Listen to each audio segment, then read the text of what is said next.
مکہ کے بعد والے صحابہ کرام ہیں؟ دیکھیے فتح مکہ کے بعد تو آپ کے پاس 3-4 سال ہے صاحب. میں کہہ رہا ہوں کہ آقا کریم علیہ السلام کے دنیا سے پردہ فرمانے سے قبل ایک لمحے کے لیے بھی اگر کوئی آ کر کے آقا کریم علیہ السلام سے ملاقات کر لیا تو وہ بھی صحابی ہے. فتح مکہ کے بعد والے صحابہ نہیں ہونا کہنا اپنے ایمان اور دین کو ڈھا دینا ہے. نہیں یہ بولنے والے بھی مصحف کے احادیث مبارکہ پیش کر رہے ہیں، کتابوں کے حوالے پیش کر رہے ہیں کہ بھئی فتح مکہ کے بعد والے صحابی نہیں ہیں. صحابہ کے قول بیان کر رہے ہیں، عمر بن خطاب کا قول بیان کر رہے ہیں. نہیں، مسئلہ کیا ہے کہ رتبے کے اعتبار سے دیکھیے اگر کہیں پر حضرت عمر فاروق کا جو قول پیش کیا جا رہا ہے کہ وہ صحابی نہیں ہیں مختصر وقفہ رہنے کی وجہ سے، تو اس سے مراد وہ مقام و مرتبے کا انکار ہے. جو مقام و مرتبہ پہلے والوں کو ملا ہے وہ بعد والوں کو نہیں ملا ہے، وہ مقام کا انکار ہے. لفظ صحابیت کا انکار نہیں ہو سکتا، کیونکہ آقا کریم علیہ السلام کی نگہ پاک کے لیے کیا نعوذ باللہ پھر یہی سوال آئے گا کہ کیا سرکار دو عالم صلی اللہ علیہ وسلم تزکیہ نفس کے لیے لمبا وقفہ ہونا ضروری ہے کیا؟ سوال وہی ہے میرا، پھر وہیں جا کر رک رہا ہوں میں. بالکل کہ کیا اتنا وقفہ چاہیے؟ آپ کس کس کو نکالیں گے؟ بعض تو اب جیسا کہ آپ حضرات جانتے ہیں بخوبی، چونکہ ہماری طبیعتیں ایسی ہے، جامعہ سے نسبت رہی ہے اور نقشبندیت سے، تو نام لے کر کے کسی کا رد کرنا کرانا، جیسے میں نے ابھی کہا تھا آپ کو کہ جامعہ کا یہ موقف رہا نہیں ہے. کیوں نہیں رہا؟ ہو سکتا ہے لوگ اس پر اعتراض کر دیں گے کہ بھئی جامعہ کا موقف ایسا کیوں ہے صلح کلیت کا. دیکھیے جامعہ افراد پر فتویٰ نہیں دیتا، عقائد پر دیتا ہے. کیونکہ اگر افراد کے لیے، فرد کے لیے آپ بولیں گے ٹھیک ہے ڈرتے کیوں ہیں؟ قرآن اٹھا کر کے پڑھیے آپ، سرکار دو عالم صلی اللہ علیہ وسلم کو ستانے والے کتنے کفار تھے؟ بے شمار تھے. مگر ایک ہی کافر کا نام قرآن کریم میں ہے، ابو لہب کا. ابو جہل کا نام نہیں ہے، عتبہ کا نام نہیں ہے، شیبہ کا نام نہیں ہے، ولید کا نام نہیں. کئی کفار ہے. کیوں نہیں ہے؟ نعوذ باللہ، اللہ کو نعوذ باللہ ثم نعوذ باللہ کسی سے ڈر ہے کیا قرآن میں ذکر کرنے میں؟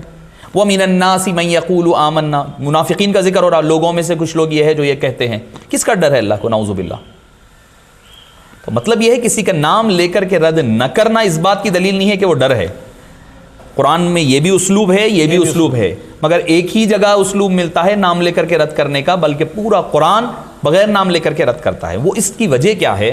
اگر آپ نام لے کر کے کسی کا رد کریں گے نا تو وہ فتویٰ، وہ بات ان کی حد تک خاص ہو جائے گی. مثال کے طور پر اگر کہے کہ بھئی یہ عقیدہ رکھنے والا یہ شخص فلاں شخص غلط ہے، یہ غلط کام کر رہا ہے، یہ فتویٰ اس پر ہے، تو جتنے فتویٰ پڑھیں گے کہیں گے یہ تو میرا نہیں ہے، یہ تو فلاں نام کے آدمی کا ہے. میں اگر وہ غلط بات ہے بھی تو میں چھوڑ دوں گا اس کو. کیوں؟ فتویٰ میرے خلاف نہیں، میرے خلاف. اگر اور دوسری چیز یہ کہ مرنے سے پہلے اگر انہیں توبہ کر لیا ہے تو ہمیں تو نہیں معلوم ہے دل کا حال کیا ہے. بالکل دل کا حال کیا ہے وہ تو اللہ بہتر جانتا ہے. اگر وہ معاف فرما دے، وہ قبول کر لے توبہ، معاف کر دے، ہم کون ہوتے ہیں درمیان میں جانے والے؟ بالکل. تو لہٰذا وہ فتویٰ اس کو جامعیت اور یونیورسل بنانے کے لیے جامعہ کا بھی یہی اسلوب ہے. تو جیسے کہ ابھی حالیہ دنوں میں ایک صاحب کا جو ہے فتح مکہ تو دور کی بات، آپ صلح حدیبیہ کہہ دیا انہوں نے. تو میں نے کہا تھا کہ صلح حدیبیہ کہہ دیں گے آپ تو حضرت ابو ہریرہ نکل جائیں گے وہ فہرست سے. حضرت ابو ہریرہ خیبر کے موقع پر ایمان لائے ہیں، مدینہ پاک پہنچے حضرت ابو ہریرہ رضی اللہ عنہ، اور ان کا اصلی نام عبد الرحمن بن صخر تھا رضی اللہ عنہ. آقا کریم علیہ السلام نے بدل کر عبد الرحمن رکھا تھا. وہ عبد الرحمن بن صخر اور ان کی کنیت ابو ہریرہ کے نام سے معروف تھے. وہ مدینہ پاک آئے تو پتہ چلا کہ سرکار مدینہ علیہ السلام خیبر کے لیے گئے ہوئے ہیں.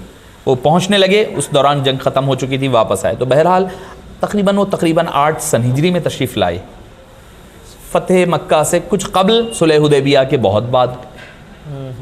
تو پھر 5374 جو احادیث حضرت ابو ہریرہ کی ہے وہ کیا کریں گے؟ ہم نکال دینا پڑے گا کتب احادیث سے. کئی ازواج سے نکاح آپ نے صلح حدیبیہ کے بعد کیا. آپ صلی اللہ علیہ وسلم کے شہزادے حضرت ابراہیم کی ولادت فتح مکہ کے بعد ہوئی ہے. فتح مکہ کے سال ہی ہوئی، فتح مکہ کے بعد ہوئی. کیا کریں گے آپ اب؟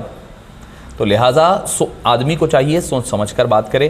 ہاں جو الفاظ بولا جا رہا ہے کہ اکثر ذکر ہو رہا ہے صحابہ اور طلقاء، لفظ یہ آپ حضرات اکثر سنا کر رہے ہیں. دیکھیے دراصل طلقاء کا کوئی علیحدہ احکام ہمیں کہیں پر نہیں ملتے.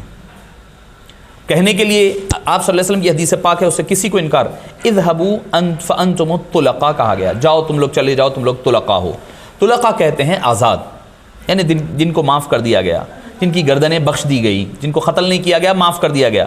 آپ صلی اللہ علیہ وسلم نے فتح مکہ کے موقع پر سبھی کو معاف فرمایا ہے. تو اس کے تناظر میں کہا کہ تم لوگ آزاد ہو، چلے جاؤ، طلقاء ہو. تو طلقاء کے مطلب بعض حضرات نے یہ لے لیا ہے، اور مور اوور یہ کہ بھائی زیادہ تر اگر اقوال اٹھائیں گے تو اہل تشیع حضرات کے ہے کہ دونوں میں جو فرق کرتے ہیں، ارے ان کے پاس تو صرف 12-15 صحابہ 20 صحابہ ہے، اس کے علاوہ صحابہ ہے ہی نہیں۔ اب میں نے ایک صاحب کے بارے میں سے سنا، دوسروں کی وساطت سے سنا، انہوں نے کہا ہے، وہی صاحب موصوف نے، کہ حضرت سیدنا ابو بکر صدیق رضی اللہ عنہ کے دنیا سے پردہ فرمانے کے بعد 80,000 صحابہ نے ارتداد کر دیا تھا۔ یہ روایت میں نے پڑھی تھی اکثر و بیشتر اہل شیعہ حضرات کی کتب میں، مگر اس کا اہل سنت سے کیا تعلق ہے؟ اچھا، اور ایک دوسری بات ہے، اگر ولو بالفرض کسی صحابی کے بارے میں اگر ملتا ہے کہ بھئی وہ ارتداد کی طرف گئے، مرتد ہوئے ہیں، پلٹے ہیں، تو ہمیں اس سے لینا دینا کیا ہے؟ اگر وہ ہے تو وہ اللہ کے درمیان میں، ہم بیان کرنے سے ہمیں تو کوئی ثواب نہیں مل رہا ہے، ہم اس کا چرچا کرنے کی وجہ سے کوئی ہمارے اندر تو ثواب نہیں مل رہا ہے۔ اگر وہ بات غلط ہے تو وہ ہمارے لیے وبال جان بن رہی ہے۔ اور دوسری چیز یہ ہے کہ جس موقع پر جن حالات میں فتنہ پیدا ہو رہا ہے، تو فتنوں کے سد باب کے لیے اگر حقیقت ہے بھی تو اس کو بیان کرنے سے اجتناب کرنا زیادہ اولا اور بہتر ہے۔ آخری سوال